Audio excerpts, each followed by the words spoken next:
জি, কোন আসসালামু আলাইকুম। আমি রায়হান আহমদ, সভাপতি প্রতিষ্ঠাতা বিশ্ব মানবাধিকার সংঘ। আজকে আমরা এসেছি সুলতানপুর গ্রামের lion Firozur Rahman academy school and কলেজে।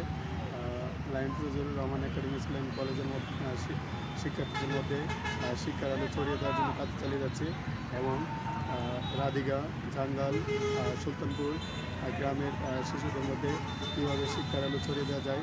সেই জন্য বিশ্ব মানবাধিকার সংঘ এবং রায়হান আহমদ একাডেমি কাজ চালিয়ে যাচ্ছে। বাংলাদেশে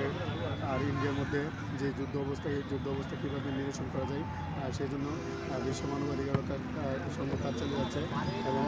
ইন্ডিয়া পাকিস্তান যে যুদ্ধ পরিস্থিতি, এই যুদ্ধ বন্ধ করার জন্য রায়হান আহমদ একাডেমি এবং বিশ্ব মানবাধিকার সংঘ কাজ চালিয়ে যাচ্ছে এবং আজারবাইজান আর্মেনিয়া যুদ্ধ বন্ধ করার জন্য কাজ চালিয়ে যাচ্ছে এবং ইউনাইটেড স্টেটস অফ আমেরিকা এবং রাশিয়া বাণিজ্য যুদ্ধ বা ট্রেড ওয়ার বন্ধ করার জন্য আমাদেরকে ঐক্যবদ্ধভাবে কাজ চালিয়ে যেতে হবে।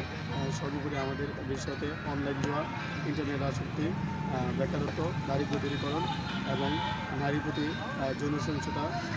প্রতিরোধ করার জন্য কাজ চালিয়ে যাচ্ছে এবং হজরত মোহাম্মদ ইসলাম, হজরত আদম আলাহ ইসলাম, হজরত ঈসা আলাহ ইসলাম, হজরত মুসা আলাহ ইসলাম, হজরত ইব্রাহিম আলাহ ইসলাম, হজরত নুহ আলাহ ইসলাম, হজরত হুদ আলাহ ইসলাম, হজরত মুত আলাহ ইসলাম, হজরত সালি আলাহ ইসলাম প্রধানকে অনুসরণ করে সারা বিশ্বের সকল জীব,